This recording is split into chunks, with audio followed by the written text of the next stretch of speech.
Oh, the rabbit holes I have been down this week. This topic about questions that have us making some serious coin led into places that I didn't expect to be researching. The first one is this: why do people actually lie? I've been against this my whole time in the car business. Buyers are not liars. I've heard people say this over and over, and it gets under my skin. Every single person that walks through your front door is different. It's impossible for them all to be liars. But is it impossible for them to lie to us? Of course not. And a good significant amount of them do. I had no idea the numbers were quite this high. And it's not that the individuals are lying to us per se. It's the fact that they're human. We have this tendency to put our guard up as soon as we meet somebody that we don't know. And we can immediately put on that poker face and create this quick cover story about who we are in our life. But usually it's nothing more than trying to get around small talk and cut to the meat and potatoes of the conversation. And with customers, this is an all-the-time occurrence. You have to remember, most consultants really don't dig too far past the whole, what car are you looking for and how much would you like it to be? The interesting part about this is that out of 1,048 people that were researched, 94% of the individuals that bought the vehicle on the first stop at the first dealership had a consultant that showed them things they needed. Think about the gravity of this. That was just the people that bought. Another one that I came across completely blew me away. Now, we know that over the past 10 years, how people do research has dramatically changed. If you were to tell somebody 10 years ago about the emergence of rudimentary AIs or our ability to record ourselves in broadcasts like this, they would think you're insane. Come present day, customers are researching online every moment they can. It wasn't a surprise to me to find that 95% of people start some of their online shopping. What did surprise me, though, is that 61% of these shoppers still pick up the phone and call the dealership. This is because human connection is far more important than we typically give it credit for. Speaking of the human connection part, I've had quite a few people reach out as of late and ask if I do office hours or one-on-one trainings or if I can help them out with their store. The answer is now yes. Down in the show notes, you'll see a link for anyone that needs one-on-one time, anybody that's trying to sharpen their skills in automotive sales, or if you need somebody to gripe to about whatever's going on in your dealership. The link is down there in the chat. It takes you right over to my calendar, and you can pick a day if you want. I'll even build you out a sweet tool based on your needs. So hopefully that'll help you out as well.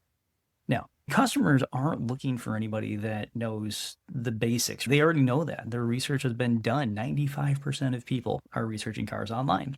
I guess 5% of people are the hardcore, super owner loyalists. But the customers, since they have all this research done, the product knowledge stuff isn't quite as important as before. And it pains me to say that because product knowledge is critically important. But this is why I've taken it out of my royalty skills that a car sales consultant needs.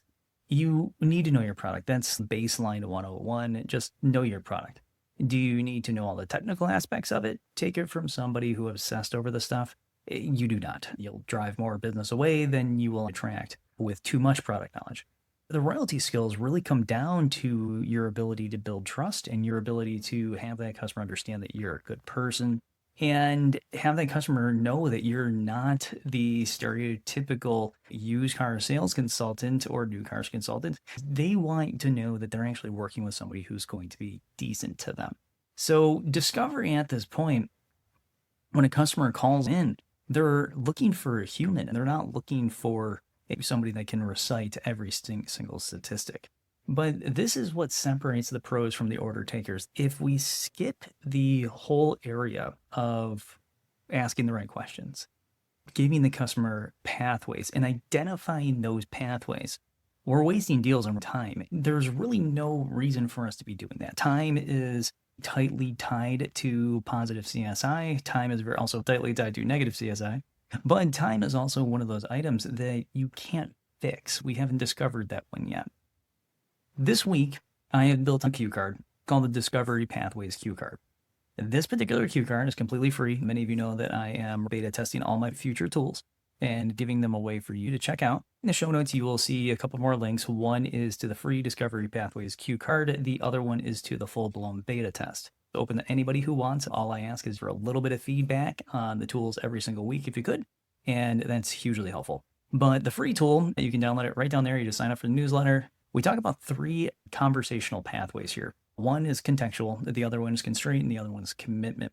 And inside the tool, I give you examples of each. We're going to talk about all of those right now. With these sample questions, you can start using them today. If you're a script person, you can say them verbatim if you really want. I never was. I would use the scripts and then modify them and make them my own. Do what you will with them. These sample questions give you the ability to have something at your desk or in your pocket that could help you essentially have a cheat code better conversations, which is something that we all strive to do.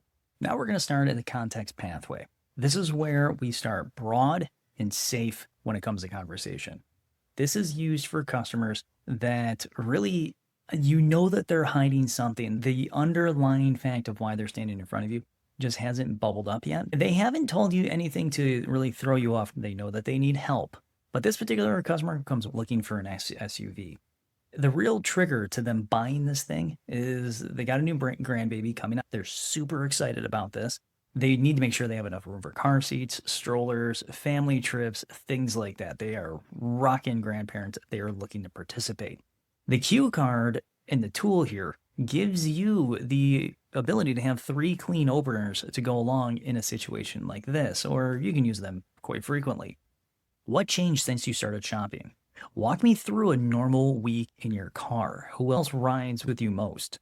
Each one of these is very disarming in a way. You're not chasing after a commitment at this point. You're asking the customer something fairly open. The first one here, what changed since you started shopping, basically says, we want to know if you've been to other stores so far. If you reply with, I've looked at this, this, and this, then you obviously are looking for a bit more conversation. Let's sit down and start talking. Also, I know that you've been to a couple other places and you know a bit about these.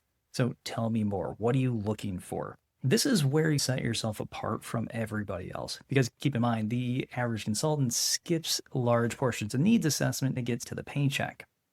The next one is walk me through a normal week in your car. We all use it. It's pretty standard out there. But we usually go for, what do you like? What don't you like about your current product?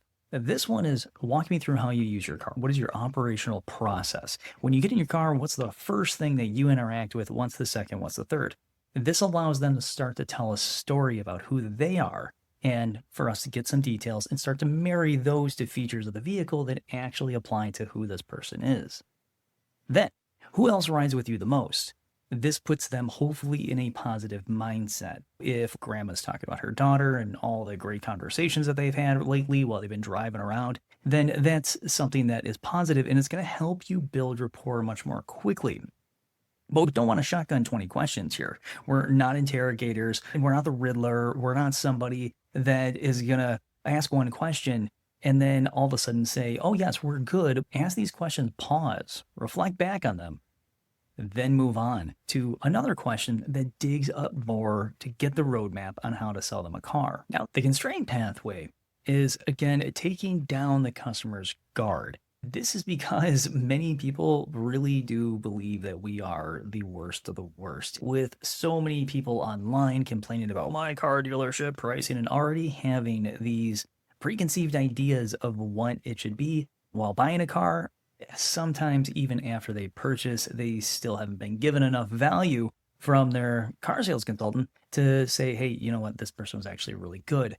Check this out. 76% of customers don't trust dealership pricing. I can't say I'm surprised at that. And when I see the next one is 86% of people suspect hidden fees. Our honesty level has very much been tarnished over the years due to a lot of bad practices. It's also due to a lot of hype because there's a lot of us out there that are very honest in our work. But with all of this hype around us being terrible people, remember, this is your gigantic glowing golden opportunity. You want to walk through that giant golden glowing door.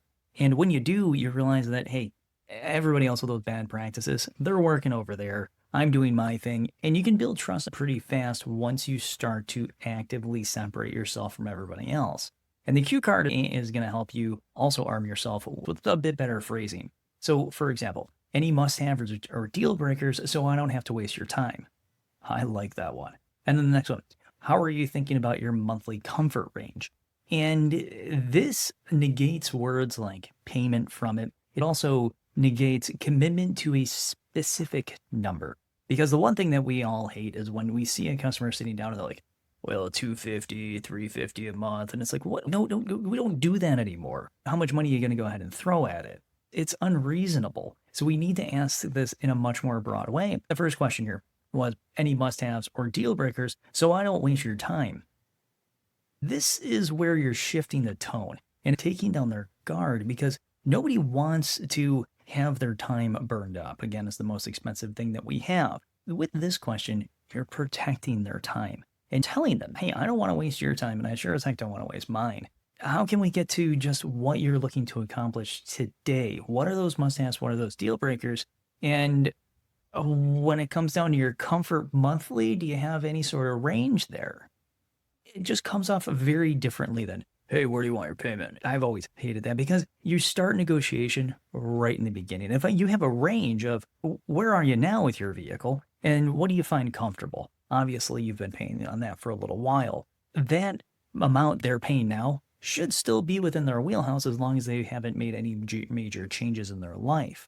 We use that as their benchmark, but try to take the word payment out of it, take money out of it, and start off with, hey, what's a comfortable monthly range for you?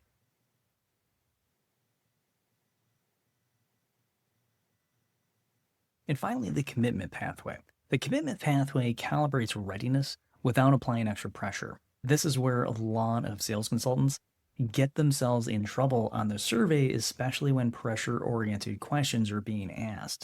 So instead of asking clunky questions like, are you buying today? Try to put a slight bit of different polish on this. Instead, go with something to the effect of, if we find the right fit, are you comfortable moving forward today? Or are you going to need a small hold?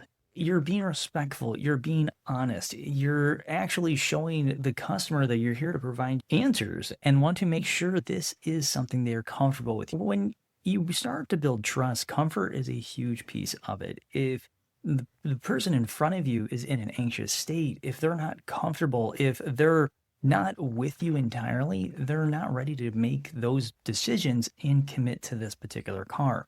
But once their motivations have been increased, that then changes. And then when that changes, trust has been built and that customer desires that vehicle. So with these pathways of conversation, try to bring that anxiety on. Now, what would this be if we didn't give you some skill to learn right now? This little micro tool is called the Tactical Coach. This is used by hostage negotiators to tap into the bank robbers' desires right off the bat. And this is their ability to just start listening. And you can even see this in movies where the hostage negotiator instantly is that relatable person. They're coming off as somebody that you can confide in. And that's really what they're going for here. So with the Pro Tool, which is the level up from the free, go to the beta test if you want this one free for the next 6 weeks. In that, we level this one up with some persona pathways, and we create a whole workbook out of it. These are 3 pathways that you tailor specifically to real people that you meet. We threw in a family buyer, a commuter, first-time buyer. There's space for you to draft your own context, constraint, and commitment questions for each individual persona. This is for the individuals out there that want to work on leveling up. This really is that level up that I'm trying to provide. When you get a free tool, you look at what it is, you get some scripts, you get the workbook. This is now you digging in and looking to improve yourself. So again, the show notes, grab that link to that beta. Now, these personas give you the ability to sit down after you've worked with somebody and go, hey, okay, now it's time for me to reflect. How can I level up my game? What can I do? Here's the story of what happened there.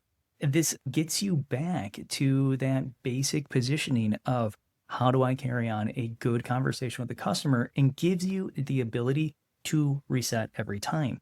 This is you programming in that moment of pause for yourself where you can look back and go, now I can leave that customer behind. So we're not just working on better questions here. We're working on the ability at this level for us to leave that stress move on if something went south, or look back on it, make us happier, and then pass that energy on to the next customer that comes in. Because better performance means that we have to have better questions along the way. And remember, better questions equals better feedback from the customers. So instead of how did I do, maybe ask what's the one thing I could have done better today. That's framing truth, not to get fluff. You're telling somebody, give me feedback. I'm giving you parameters. And really, that's what we got to do with the customer sometimes, and why we designed the Persona Pathways workbook on the pro level to pull that thing off. So go ahead, download that thing. I hope it really does help you. And there are a few pitfalls. One of those is you not subscribing to the podcast. Please click the link if you're on YouTube. If you're on the podcast, just scroll down a little bit. It's just right there. Click that follow button, click subscribe, and then you'll get this every week. But the pitfalls are like this. Most salespeople blow it with customers during needs assessment because we start treating the thing like a police interrogation. And I get it. That's kind of what we're taught is, hey, here's a script. Here's what I need. I need you to get the answers to these 5 things before you come into my office, before I can desk you a deal. Got to get these 5 things. But with these 4 or 5 things I need to get, yes, is the easiest way to do it to go out there and slap it down in front of the customer and go fill this out. I've done that before. I called the 31st of the month when it's 11 p.m. and I want to get the heck out of there. But for some reason, this person just pulled up. But the rest of the time, you need to get it out of them. Ask one question, pause for a moment, and then reflect. Because machine gunning questions just builds anxiety. It makes the brain go faster in a negative way. And that's definitely not what you're looking for here. You don't want the brain to go too slow, and you don't want it to get into an anxious rampage. And that's where interrogating starts feeling like a lot of pressure. So slow down a little bit. Give yourself a little bit of slack. That little bit of slack, that slowing down, is going to mean dividends later when it comes to really needing that bucket of trust filled up when you start showing customers items that might have a bit more profit in them for you than others. Pitfall number 2 is solving their problem too soon can force us to burn that bridge while we're still building it. It's like proposing marriage before we even know each other's last names. You have to give the person the ability to get the whole answer out. Once you have the ability to listen, this then allows you to formulate better questions and get better feedback. And this is where the Elite Manager Packet comes in. For any of you managers, this is on the beta test.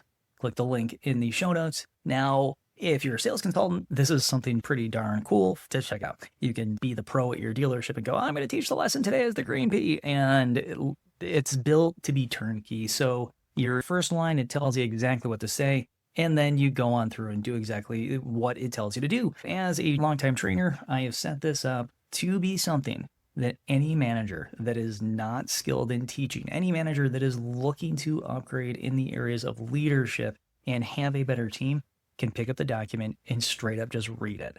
And it will walk you through. Now, on that Elite Manager Packet, there's a rubric in there that gives you the ability to score these particular role plays. You can even award experience points. I am a big-time nerd, hence the name AutoKnerd. I loved those old games of Dungeons and Dragons, World of Warcraft, and all that stuff.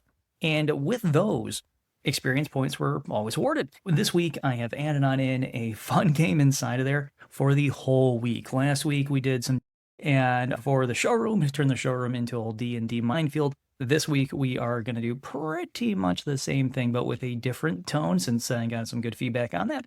You have the ability to have a system that allows for a week-long sustainment there.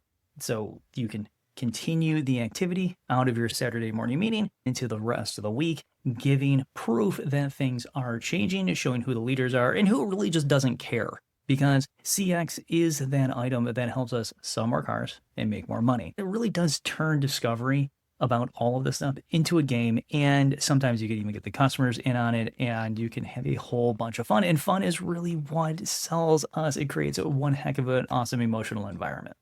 Get that free cue card, your daily reminder, grab that pro workbook as your practice journal, and that Elite Managers Packet as your coaching playbook. It'll help your whole team level up their game. So why download that stuff? Why give it a crack?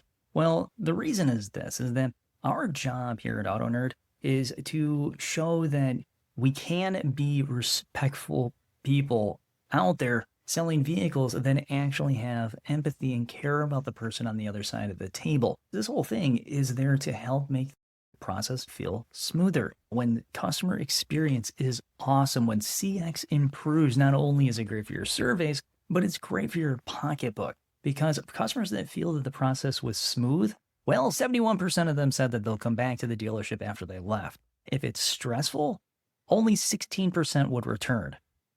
Wait, hold up. That means if I was nice to them 71% of the time, they'd come back? Yes, it is. But they never come back. Well, that should tell you something. Because here's the other kicker. 2/3 of the people said that the payment really didn't matter over the experience. Okay. So if we're talking product and money the whole time, you're actually detracting from the framework of the reason why they wanted to come in and buy a car in the first place. You gotta dig down. Those questions have meaning behind them and they have emotion. And when you find that emotion, that's when you can take out the sledgehammer and start building profit, start building excitement, start getting the customer to say, yes, nothing's going to stop me from buying this thing, because that makes you the difference maker. You set yourself apart from everybody else. And these individuals that have a great time with you, here comes the repeat and referral business. So here's your challenge for this week. I want you to pick one context, one constraint, and one commitment question. Use them with every single up for the next 7 days. Commit those ones to memory. Download the cue card. If you would like, build up your own pro workbook by hopping on the beta and simply downloading the whole Elite packet. By the way, the Elite packet comes with the free, the pro, and the Elite Manager packet. So it's everything in one, just one quick download. If you are that manager, roll it out with your meeting. Make some photocopies, pass them out to everybody, and we all can see how we're progressing through the week. Because the right question at the right time doesn't just sell cars. It sells trust. And trust is the real currency in this business, because trust is directly connected to gross profit. So until next time, this is Andrew Sardone with AutoKnerd. AutoKnerd out.